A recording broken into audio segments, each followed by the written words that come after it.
Novi didesak laporkan balik Agus Salim dengan pasal penggelapan. Tanya otak sama mulut, duluin otak. Jadi berpikir dulu baru bertindak. Sekolah di mana, bro? Jangan bertindak dulu baru berpikir. Ya, gini nih ya, sini. Kalau sampai nanti Agus pada akhirnya tidak dapat penyembuhan, sementara ada uang yang tersedia untuk pengobatan, ada orang menawarkan juga untuk mencabut LP, ada tawaran uang, dan pada akhirnya Agus tidak dapat pengobatan dalam rangka penyembuhan, yang bertanggung jawab adalah orang yang sekitarnya. Ya, Agus kan sudah dewasa ya. Walaupun dia dibisik-bisikin, seharusnya Agus bisa berpikir jernih, bisa mempertimbangkan untung dan ruginya. Karena apa? Agus harus introspeksi diri, tahu menempatkan diri. Kondisi Agus sekarang butuh penyembuhan. Jadi berpikirlah jernih untuk kesembuhan. Kalau seandainya Agus hanya mendengarkan kiri dan kanan, ya, hanya mengikuti ego, percayalah, ya, Agus tidak bisa sembuh dan akan menghadapi permasalahan hukum yang sangat serius. Kalau melihat peristiwa seperti ini, ada kemungkinan kita juga bisa ada bahan untuk melaporkan Agus ya, sebagai pada ujungnya bukan untuk memperkeruh suasana, tapi untuk berkening lah, supaya sama-sama cabut laporan polisi lah mungkin ya. Karena situasinya terus eskalasi gitu, memanas. Bukannya semakin dingin, malah semakin terus memanas. Bahkan saya dapat info bahwa katanya Novi mau dilaporkan juga kan, penggelapan juga kan.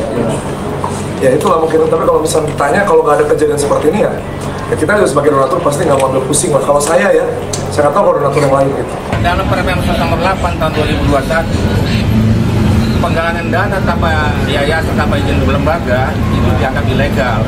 Jadi kalau si Agus mengambil dirinya itu tanpa itu perbuatan ilegal. Kalau dia membuat uang pribadi itu harus melalui pengelolanya. Itu ada Novi. Kepada Bang Farhat, Bang RD Lo, CS ya, agar lebih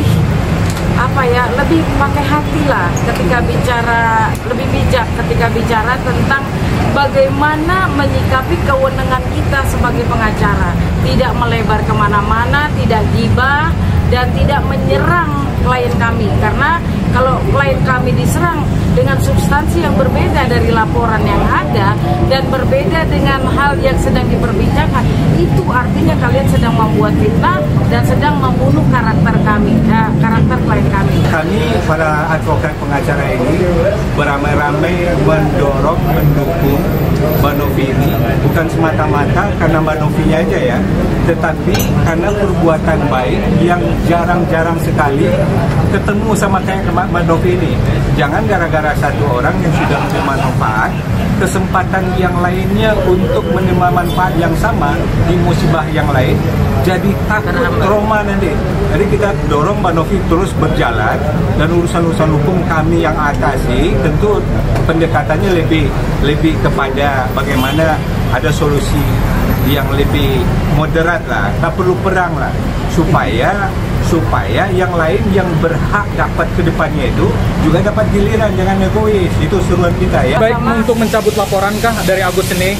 Ya harusnya seperti itu. Tapi kalau memang niatnya membunuh karakter, apalagi memenjarakan orang, mau tak mau ya kita lawan pasti ya. Nah, ini negara hukum. Nggak mungkin dong orang yang tersakiti lalu menanggung efek akibat dari perbuatan baiknya, terbolak-balik itu. Pasti kita lawan ya. Tapi sebaiknya ayo kita kasih edukasi ke masyarakat Indonesia. Dengan ada yayasan, muncul yayasan yang lainnya bergerak kemanusiaan yang sama. Jangan kita pertontonkan moral jelek kita ini, jelek kita pengacara. Itu kawan-kawan saya ya. Saya tidak setuju kalau dikatakan bahwa uang ini 100% milik Agus. Kenapa? Karena ada persyaratan yang melekat terhadap penggunaan uang itu. Apa persyaratan yang melekatnya? Artinya harus digunakan untuk penyembuhan. Nah, bagaimana kalau digunakan di luar daripada penyembuhan? Ini penyalahgunaan. Gampang aja, sebenarnya gini. Untuk menilai apakah kedua orang ini yang berperkara ini mana sih yang benar di antara dua ini, simpel. Kita lihat aja di antara dua orang ini mana yang melakukan kesalahan. Nah, apa kesalahan? Kesalahan adalah perbuatan yang menyimpang dari kebenaran. Nah, artinya kita bisa sama-sama melihat nih, ya. Apakah Novi ini melakukan penyimpangan terhadap penggunaan uang, atau Agus yang melakukan penyimpangan?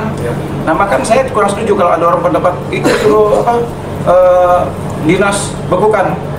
Loh, apa masalahnya urusannya dibekukan? Sepanjang yayasan ya, dalam hal ini Novi melakukan kegiatan yang tidak menyimpang, tidak ada dinas berani mau bekukan itu. Kecuali kalau ya satu menyimpang. Yang menyimpang ini Agus. Tuh. Nah artinya kalau saling uang ini dikuasai oleh Novi sudah sangat tepat, sudah sangat benar. YouTuber Pratiwi Novianti alias Novi disarankan melaporkan balik Agus Salim ke korban penyiraman air keras ke aparat kepolisian dengan pasal penggelapan uang. Uang itu dikumpulkan dengan motif dan pertimbangan untuk pengobatan si Agus. Totalnya berapa saya nggak ngerti, kata Haposan. Haposan menilai Agus salah jika uang donasi masyarakat tidak digunakan untuk berobat. Novi, laporin aja Agus daripada Anda dituntut para donatur itu. Laporin kepada polisi, saran Haposan. Haposan mengaku bingung kenapa bisa Agus yang melaporkan Novi, padahal Novi adalah sosok yang membantunya sejak awal. Novi bisa laporkan Agus itu penggelapan uang, laporin aja, gak usah takut, tegas Haposan. Menurut saya ini ukuran moralitas, sudah ditolong tapi malah ngelaporin, sambungnya. Polda Metro Jaya telah menerima laporan dari seorang warga bernama M. Agus Salim terkait dugaan pencemaran nama baik dan fitnah melalui media elektronik.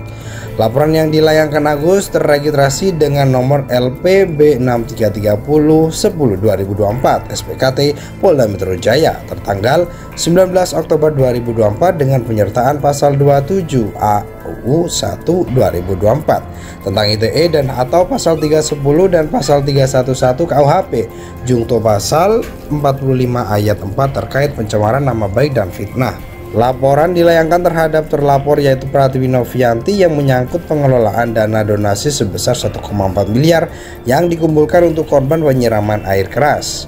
Saudara MAS melaporkan dugaan pencemaran nama baik serta ancaman melalui media elektronik yang dilakukan oleh PN. Laporan ini kami terima pada tanggal 19 Oktober 2024 dan akan segera kami tindak lanjuti, ujar Kabid Humas Polda Metro Jaya Kombes Ade Ari Syam Indradi. YouTuber Pratiwi Novianti alias Novi disarankan melaporkan balik Agus Salim ke korban penyiraman air keras ke aparat kepolisian dengan pasal penggelapan uang. Uang itu dikumpulkan dengan motif dan pertimbangan untuk pengobatan si Agus. Totalnya berapa saya nggak ngerti, kata Haposan. Haposan menilai Agus salah jika uang donasi masyarakat tidak digunakan untuk berobat. Novi, laporin aja Agus daripada Anda dituntut para donatur itu. Laporin kepada polisi, saran Haposan. Haposan mengaku bingung kenapa bisa Agus yang melaporkan Novi, padahal Novi adalah sosok yang membantunya sejak awal. Novi bisa laporkan Agus itu penggelapan uang, laporin aja, gak usah takut, tegas Haposan. Menurut saya ini ukuran moralitas, sudah ditolong tapi malah ngelaporin, sambungnya. Polda Metro Jaya telah menerima laporan dari seorang warga bernama M. Agus Salim terkait dugaan pencemaran nama baik dan fitnah melalui media elektronik. Laporan yang dilayangkan Agus terregistrasi dengan nomor LPB 6330/10/2024 SPKT Polda Metro Jaya tertanggal 19 Oktober 2024 dengan penyertaan pasal 27 AUU 1 2024 tentang ITE dan atau pasal 310 dan pasal 311 KUHP jungto pasal 45 ayat 4 terkait pencemaran nama baik dan fitnah. Laporan dilayangkan terhadap terlapor yaitu Pratiwi Novianti yang menyangkut pengelolaan dana donasi sebesar 1,4 miliar yang dikumpulkan untuk korban penyiraman air keras. Saudara MAS melaporkan dugaan pencemaran nama baik serta ancaman melalui media elektronik yang dilakukan oleh PN. Laporan ini kami terima pada tanggal 19 Oktober 2024 dan akan segera kami tindak lanjuti, ujar Kabid Humas Polda Metro Jaya Kombes Ade Ari Syam Indradi.